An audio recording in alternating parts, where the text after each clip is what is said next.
Hi everyone, this is part 3 of microbiology unit first. मैं ये तीसरा पार्ट पढ़ाने वाला हूँ जो कि माइक्रोबायोलॉजी का यूनिट फर्स्ट का है, और पहली और दूसरी जो पार्ट है वो मैंने प्लेलिस्ट बना दी है।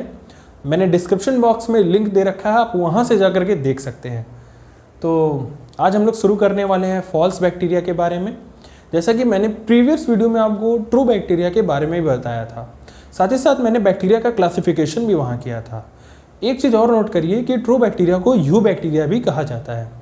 आज हम लोग फॉल्स या फिर स्यूडो बैक्टीरिया के बारे में जानेंगे।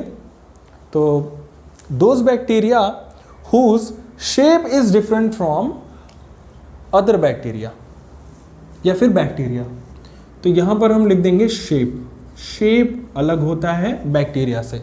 लेकिन हाँ, ये भी बैक्टीरिया होते हैं, मैंने बताया था ये वे बैक्टीरिया हैं जिनका शेप अलग होता है, but they are actually a bacteria, ये बैक्टीरिया होंगे। फिर मैंने एक ट्रिक बनाई है कि फॉल्स या फिर स्यूडो बैक्टीरिया के अंदर कौन कौन से टाइप्स के बैक्टीरिया होते हैं, उसके लिए एक trick Assam rich.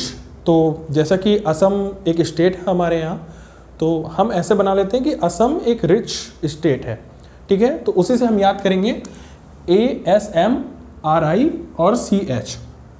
A for actinomycetes, S for spiromycetes, M for mycoplasma, I silent कर देंगे, R होगा रिकेट्सिया और CH कैलामाइडी, रिकेट्सी या फिर कैलामाइडी, ठीक है। तो ये आपके पास हो जाएंगे 5 अलग अलग टाइप्स के स्यूडो बैक्टीरियाज। तो हम एक एक को बहुत अच्छे से डिस्कस करने वाले हैं, वो भी मैंने एक सिंप्लीफाइड टेबल के फॉर्म में बना दिया है जो कि आप देख सकते हैं। सबसे पहले हमने एक्टिनोमाइसिटीज को डिस्क्राइब किया है बहुत अच्छे से। देखिए, एक्टिनोमाइसिटीज में जो एक्टिन वर्ड आता है उसका मतलब होता है रे, और माइसिटीज का मतलब होता है फंगस। और एक्टिनोमाइसिटीज रिजिड होती है, और जैसे ट्रू बैक्टीरिया रिजिड होती है वैसे ही ये फॉल्स बैक्टीरिया एक्टिनोमाइसिटीज ये भी रिजिड होती है। बेसिकली क्या होता है कि इसमें ब्रांचिंग बहुत ढेर सारी होती है, जिसकी वजह से ये फंजाई की तरह नज़र आती है। अब फंजाई में भी आपको पता है ब्रांचिंग बहुत होती है, नेटवर्क्स होते हैं, कनेक्शंस होते हैं, वैसे यहाँ भी ब्रांचिंग बहुत होती है। तो एक्चुअली इनके पास ब्रांचिंग होती है, और यही ब्रांचिंग रिजेंबल करती है फंजाई की तरह से, और ये ग्राम पॉजिटिव बैक्टीरिया होते हैं। अभी मैं आगे आने वाले लेक्चर में बताऊंगा आपको ग्राम पॉजिटिव और ग्राम नेगेटिव बैक्टीरिया के बीच में डिफरेंस, तो देखते रहिए, बने रहिए।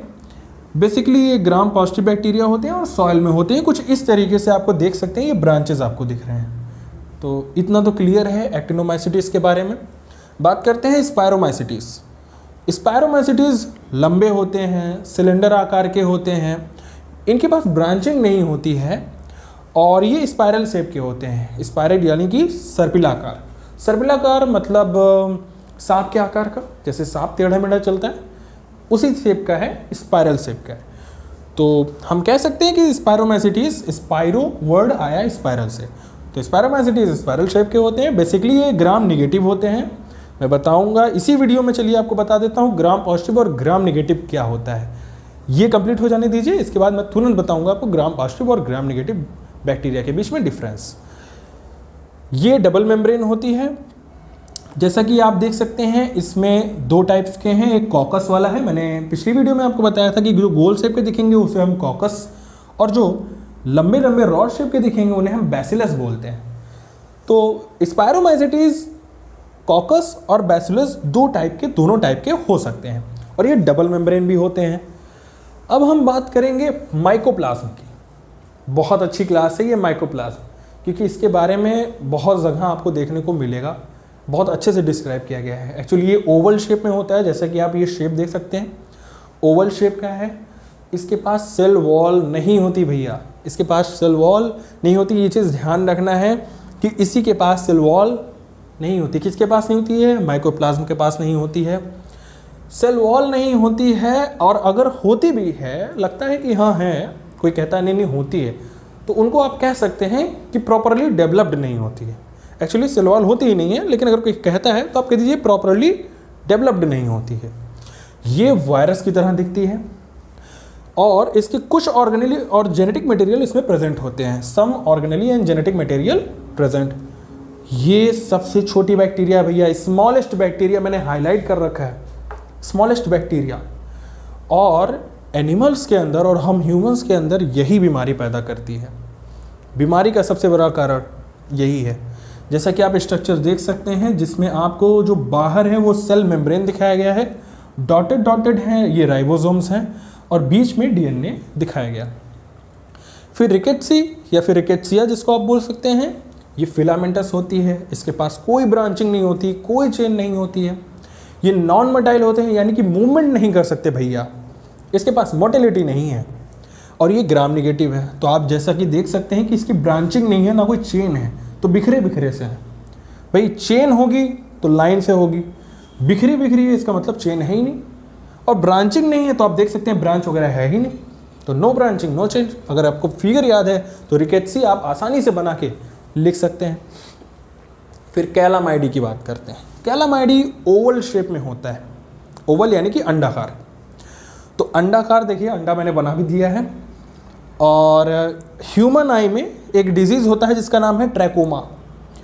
ट्रैकोमा डिजीज़ इसी के द्वारा होती है, कैलामाइडी के द्वारा।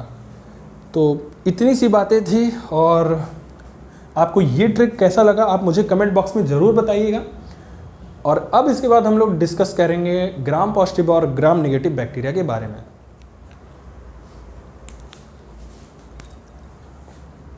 तो अब हम लोग बात करेंगे gram positive and gram negative bacteria के बारे में। चलिए आइए डिफरेंस समझते हैं भैया, बहुत आसान है, यही समझ लीजिए। सबसे पहले मैंने आपको कल बताया था कि बैक्टीरिया का जो स्ट्रक्चर है, जो लेयर है, वो 3 लेयर से बनी हुई है। आउटर मोस्ट लेयर होती है, वो बताइए आप मुझे कमेंट बॉक्स में। दूसरी लेयर है वो भी मुझे कमेंट बॉक्स में बताइए, और तीसरी लेयर तो मैं आपको बता दे रहा हूँ, सेल मेम्ब्रेन होती है।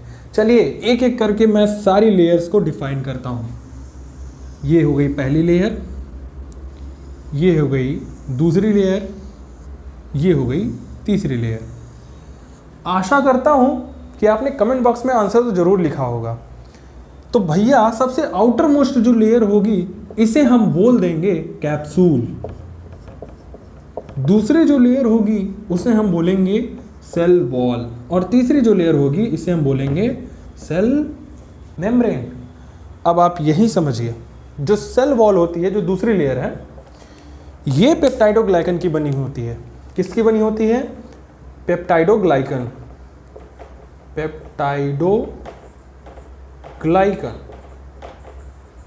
पेप्टाइडोग्लाइकन की बनी हुई होती है।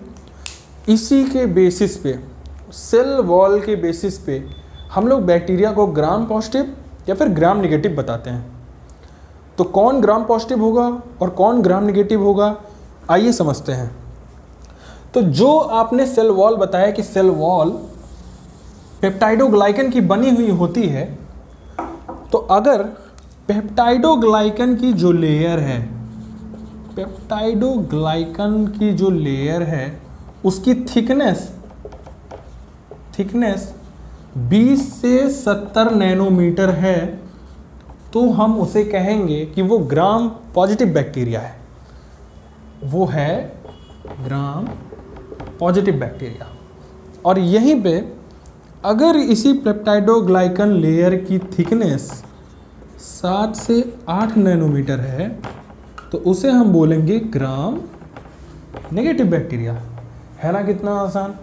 अच्छा, स्टेनिंग भी करते हैं तो उसके बेसिस पे बहुत ब्रॉड हो जाएगा, तो मैं उसे कभी फ़िलहाल अलग वीडियो में उसे बताऊंगा। फ़िलहाल यहाँ के लिए आप ये समझ लीजिए कि 20 से 70 नैनोमीटर के बीच में अगर सेल वॉल की लेयर यानी पेप्टाइडोग्लाइकन की लेयर है, थिकनेस 20 से 70 के बीच में, तो ग्राम पॉजिटिव, और 7 से 8 है तो ग्राम नेगेटिव। इसका नेक्स्ट लेक्चर मैं कल आपको शाम के 7:30 बजे अपलोड कर दूंगा।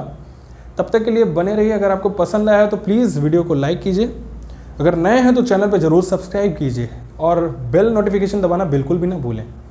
तब तक के लिए गुड बाय।